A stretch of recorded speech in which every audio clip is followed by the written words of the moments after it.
Hello everyone, ఈ వీడియోలో మా పెళ్లిలో చేసిన తోటకూర లివర్ ఫ్రై ఎలా చేయాలో చూసేద్దాం. 2 కట్టల తోటకూరని తీసుకొని కాడలేమీ లేకుండా ఆకుని మాత్రమే ఒలుచుకొని శుభ్రం చేసుకోవాలి. ఇందులో 2 పచ్చిమిర్చి తుంచి వేసి అర గ్లాస్ నీళ్లు వేసుకొని మూత పెట్టుకొని స్టవ్ పైన పెట్టి ఆకుని మెత్తగా ఉడికించుకోవాలి. మిక్సీ జార్లో ఉడికించిన తోటకూరని వేసుకొని మెత్తగా గ్రైండ్ చేసుకోవాలి. ఒక మిక్సింగ్ బౌల్లో 1 కప్పు గ్రైండ్ చేసుకున్న తోటకూర పేస్టు, 1 కప్పు శనగపిండి వేసి కొంచెం ఉప్పు, జీలకర్ర పొడి వేసి కలుపుకోవాలి. ఇందులోనే చిటికెడంత వంట సోడా వేసి అంతా కలిసేలా బాగా కలుపుకోవాలి. ఒక వెడల్పాటి గిన్నె తీసుకొని కొంచెం నూనె రాసి గ్రైండ్ చేసుకున్న తోటకూర పేస్ట్ వేసుకొని గిన్నె మొత్తం వచ్చేలా స్ప్రెడ్ చేసుకోవాలి. తర్వాత స్టవ్ పైన లోతుగా ఉన్న గిన్నెని పెట్టి 2 కప్పుల నీళ్లు వేసుకొని ఇలాంటి స్టాండ్ పెట్టుకొని మూత పెట్టుకొని నీళ్ళను మరిగించాలి. నీళ్లు బాగా మరిగిన తర్వాత ఈ గిన్నెని పెట్టుకొని మూత పెట్టి 10 నుండి 15 నిమిషాలు ఉడికించాలి.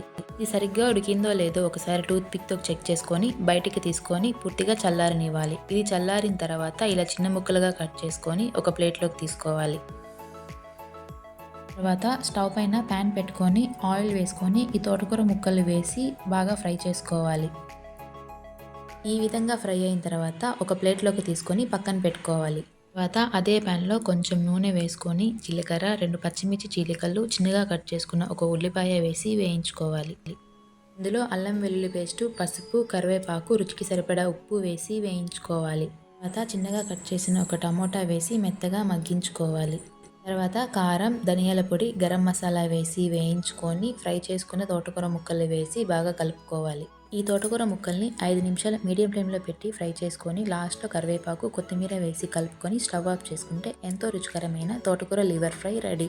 పప్పుచారు, రసంకి సైడ్ డిష్గా చాలా బాగుంటుంది. ఒకసారి తప్పకుండా ట్రై చేయండి. Please like and share the video. And ఇలాంటి మరెన్నో వీడియోస్ కోసం please subscribe to my channel. Thank you.